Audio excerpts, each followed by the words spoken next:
yung kwento is very, serendipitous because yung cast, si Romeo Sarmiento, na tatay sa episode ng kwento mo, ay dating anak sa first episode ng MMK. Right. May assistant.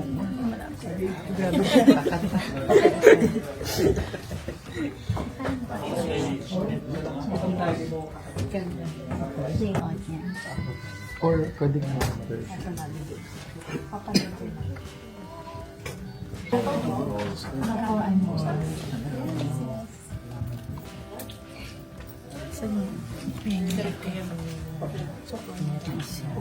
Ma'am, dito pa si Soccer.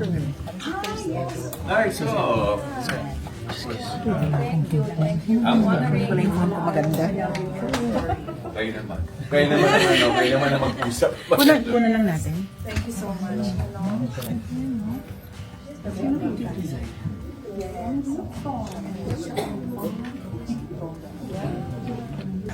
Huwag kang kabahan.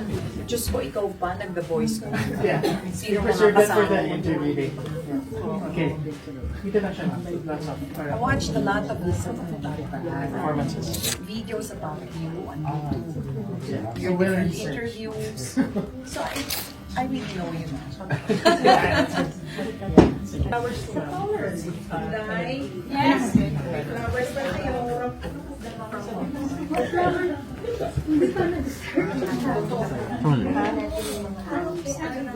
Pwede ba siya?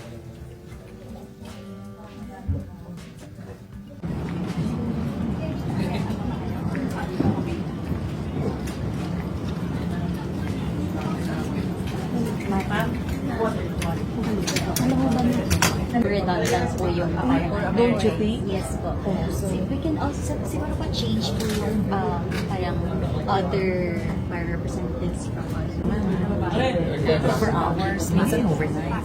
Tapos- And you can't lose your spot because Hindi, pwede. Wala pa if you rin. get out of the line, wala na eh. Doon ka na naman sa likod. Simula ka na naman. Tsaka may cut-off kasi. Pero sa The Voice, blind audition.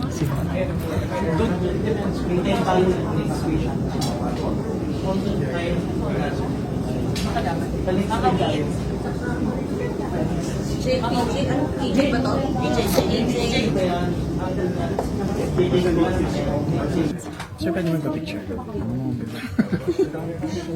Para maalala mo ko. Yes. Kailangan ko ng something. Magandang araw mga kapolitika at welcome back dito sa ating YouTube channel. Sa vlog na ito ay ating pag-uusapan itong mga ganap ni Sofronio doon sa part or portion ng MMK na kung saan ay nagkaroon sila ng interview together with Charo Santos. Pero bago ang lahat ay huwag kalimutang mag-like at mag-subscribe na rin kayo para updated kayo sa ating mga latest issue. At ang ating pag-uusapan nga ay itong video na kung saan ay kuha ni Sofronio Vasquez. Kasama itong maging host kasi nga babalik na itong maalala mo kaya dito sa mainstream television at mapapanood sa dito sa social media sa mga susunod na araw. So makikita natin dito na itong si Sofronio ay kausap at ini-interview ni Charo Santos kasi although ginagampanan ito ni Elijah Canlas, meron pa ring participation si Sofronio dito kay Charo Santos na kung saan ay kabahagi siya ng MMK episode. So ito ang sabi ni Sofronio dito is medyo kinakabahan daw siya dito sa kailang segment ni Charo Santos kasi alam naman natin si Sofronio na napaka-humble at napaka-mahiyaing tao at kumbaga hindi siya sanay na itong mga tao dati na napapanood niya lang at tinitingalan niya ay ngayon kasama niya na. So meron pang mga ganong moment si Sofronio na medyo naiilang pa siya dito sa mga kilalang personalidad, but along the way alam naman natin na ma-workout pa ito ni Sofronio, most especially ngayon na siya ay isang performer na, so dapat na ihanay niya na yung kanyang sarili dito sa mga kilalang tao. At kasi dito ay sabi niya medyo kabado siya at nung after nga nung kanilang interview ni Charo Santos ay huminga ng malalim itong Sofronio. So okay lang naman po yun kasi isang Charo Santos pa naman yung kaharap niya at hindi naman sanay sa ganito si Sofronio dahil lumaki nga siya na isang simpleng tao lang at payak ang pamumuhay. Okay? So, masasanay at masanay rin po itong si Sofronio sa mga ganitong eksena. Samantala, available na din po ang mga tickets para dito sa concert ni Sofronio sa Stanley Theater sa Utica, New York sa June 14 na po yan. So dito po yung poster ay pinost ng kanyang partner sa kanyang concert sa New York na si Troy Loretta. Kailangan mo ng Okay, standby. Cameras. Ma'am, sa Dali na lang po. Ito lang ang camera na titingnan ko. O dito pag-interview. Pag-interview, ma'am, well, kay Sofronio po kayo pag-interview, pero ang camera niyo, ma'am, yes. One among the several other nationalities who joined in it. You were one among the other nationalities.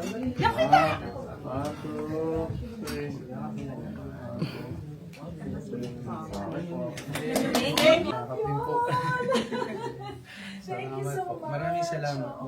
I'm a fan. Oh, and thank you very much for giving us Taas daw po ba talaga ito? Maganda. Tama yun. Tama yung Kasi nung sa version ni Pobre na, lindaw. Dapat ganun siya. Oo nga. Kasi doon sa oo. Sige, pa-record tayo. Sige. Salamat po. Sir, palungal ko yung lapel pala. Kahit po hindi po. Galing ni Elijah. Grabe kayo. Grabe talaga. First line pa lang. Parang tumusok sa akin. Sige lang tayo bilaan. Thank you. Thank you po. Salamat po. Talagang after yan.